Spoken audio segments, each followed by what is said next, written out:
Assalamualaikum warahmatullahi wabarakatuh. Perkenalkan, nama saya Anasifa Nugroho, mahasiswa STI Bank BPD Jateng, Manajemen 2017. Pada video kali ini saya akan mereview materi mata kuliah aplikasi komputer ekonomi dari awal hingga akhir. Langsung saja kita ke materi pertama, yaitu ada transportation. Modul transportasi digunakan untuk mengatur distribusi dari sumber-sumber yang menyediakan produk yang sama ke tempat-tempat yang membutuhkan secara optimal dengan biaya pengangkutan yang paling rendah dan memaksimumkan keuntungan atau meminimkan total waktu pengangkutan. Lalu ada materi kedua, yaitu assignment. Modul ini digunakan untuk memecahkan masalah-masalah yang berkaitan dengan assignment atau penugasan, seperti penugasan karyawan pada jenis pekerjaan tertentu atau penugasan karyawan dengan mesin tertentu dengan tujuan memaksimalkan keuntungan atau meminimalkan biaya. Modul ini juga digunakan untuk memecahkan masalah yang berkaitan dengan penugasan optimal dari bermacam-macam sumber produktif atau personalia yang mempunyai tingkat efisien berbeda-beda untuk tugas yang berbeda-beda pula. Contohnya yaitu penugasan karyawan dengan mesin tertentu dan dengan tujuan memaksimalkan keuntungan. Lalu yang ketiga ada break-even cost volume analysis. BCFA dalam POM biasanya digunakan untuk memecahkan masalah perencanaan kapasitas pabrik dan pemilihan lokasi pabrik. CVA digunakan untuk mendapatkan titik indifferent antara dua pilihan yang didasarkan pada biaya tetap dan biaya variabel. Adapun break-even merupakan salah satu kasus atau bagian dari CVA di mana kasus tersebut hanya ada satu biaya tetap, satu biaya variabel, dan satu pendapatan per unit. Titik break-even itu sendiri menunjukkan volume atau pendapatan yang hanya bisa menutup total cost. Lalu ada data yang dibutuhkan, ada 3: variable cost per unit, fixed cost, dan revenue per unit. Lanjut ke materi keempat, ada integer programming. Integer programming digunakan untuk memecahkan masalah yang berkaitan dengan penggunaan sumber daya untuk menghasilkan keuntungan maksimal dengan hasil akhir bilangan bulat. Integer programming sebenarnya hampir sama dengan linear programming. Perbedaannya yaitu bahwa hasil dalam perhitungan untuk menemukan solusi optimal harus bilangan bulat atau disebut integer. Materi kelima ada location dan inventory. Yang pertama, location. Pemilihan lokasi dalam dunia bisnis sangat menentukan keberhasilan suatu usaha. Untuk memilih lokasi usaha yang sesuai, diperlukan beberapa alternatif dengan beberapa kriteria tertentu sesuai jenis usahanya. Modul location pada POM untuk menghitung lokasi yang memberikan unit cost dari proses produksi dan distribusi yang rendah atau tingkat efisiensi maksimum. Ada contohnya, yaitu sebuah usaha sedang menghadapi masalah untuk menentukan lokasi yang tepat, yakni A, B, dan C yang potensial. Lanjut ke materi ke-6, masih materi kelima, yaitu yang inventory. Model ini digunakan untuk memecahkan kasus yang berhubungan dengan persediaan barang untuk proses produksi dan biaya produksi dalam kaitannya dengan permintaan pelanggan terhadap suatu produk dan menyangkut biaya perawatan stok barang di gudang. Yang tercakup dalam sistem persediaan bahan baku ini meliputi: pertama, pengadaan bahan baku, lalu ada penyimpanan bahan baku, serta pengeluaran bahan baku. Lalu materi ke-6 ada linear programming.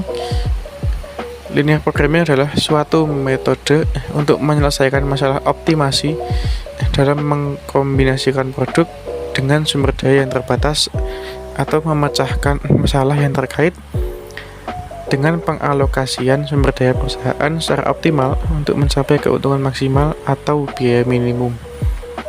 2 atau lebih produk dibuat dengan sumber daya yang terbatas, misalnya keterbatasan orang, mesin, material, jam kerja, dan sebagainya. Tujuan yang ingin dicapai dalam linear programming yaitu memaksimumkan profit atau meminimumkan biaya dari produk yang dibuat. Materi ke-7 ada forecasting atau peramalan, yaitu metode untuk memprediksikan atau memperkirakan berbagai kejadian di masa mendatang berdasarkan data yang telah dikumpulkan sebelumnya. Model peramalan atau forecasting dapat dibagi menjadi 4 submodel. Forecasting bertujuan untuk menghitung metode-metode peramalan formal yang dapat digunakan untuk meramalkan permintaan sebagai dasar bagi perencanaan dan pengambilan keputusan. Lalu materi ke-8 ada networks atau jaringan, yaitu merupakan sambungan penghubung antara satu titik dengan titik lainnya dalam jangkauan. Ada 3 macam network model, yaitu yang pertama minimum spanning tree. Minimum spanning tree yaitu menentukan jalur yang menghubungkan semua tempat dalam sebuah jaringan sehingga total jaraknya minimal. Misalnya digunakan untuk menentukan cara terbaik yang efisien untuk menghubungkan rumah-rumah dengan jaringan listrik atau pipa air. Lalu yang kedua ada maximal flow, yaitu menentukan jumlah aliran maksimal yang dapat dilayani sebuah jaringan. Misalnya digunakan untuk menghitung jumlah maksimal kendaraan yang dapat melalui sebuah jaringan jalan raya. Yang ketiga ada shortest route, yaitu menentukan jalur atau rute terpendek dalam sebuah jaringan. Misalnya untuk menentukan jalur terpendek dari sebuah kota menuju kota lain melalui jaringan jalan raya. Lalu materi ke-9 ada project management. Manajemen proyek atau project management digunakan untuk memperkirakan jangka waktu proyek dan menentukan aktivitas proyek mana yang bersifat kritis.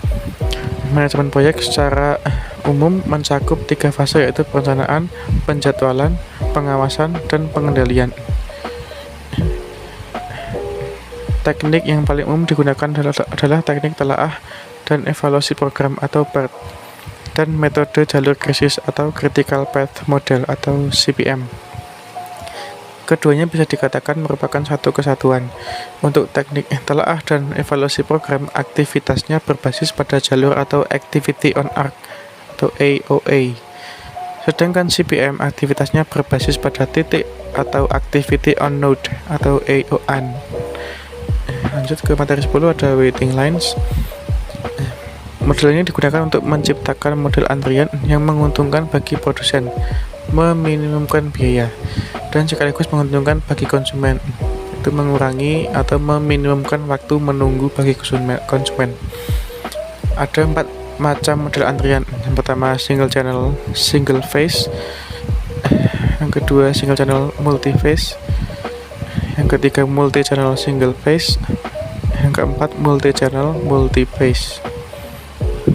Lalu yang ke-11 ada productivity dan quality control. Yang pertama productivity didefinisikan sebagai rasio output untuk input.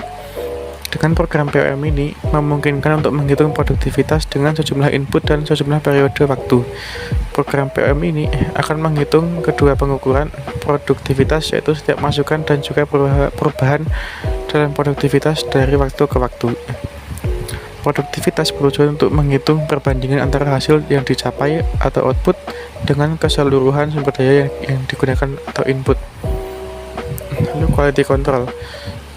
Quality control bertujuan untuk menghitung secara statistik agar memonitor keandalan dalam memenuhi standar kualitas terjaga. Manajemen kualitas yang efektif menghendaki agar supplier dapat menunjukkan bukti bahwa keseluruhan komponen yang mereka pasokkan memenuhi standar kualitas tertentu. Oleh karena itu, perusahaan harus memperhatikan teknik-teknik pengawasan kualitas untuk menentukan apakah akan menerima atau menolak suatu komponen yang dikirim oleh para supplier. Nah, kurang lebih seperti itu penjelasan materi perkuliahan aplikasi komputer ekonomi dari awal hingga akhir. Saya harap penjelasan materi ini dapat bermanfaat bagi kita semua. Dan saya mohon maaf sebesar-besarnya apabila banyak salah kata dan kurangnya kejelasan dalam penjelasan saya. Saya akhiri, sekian dan terima kasih. Wassalamualaikum warahmatullahi wabarakatuh.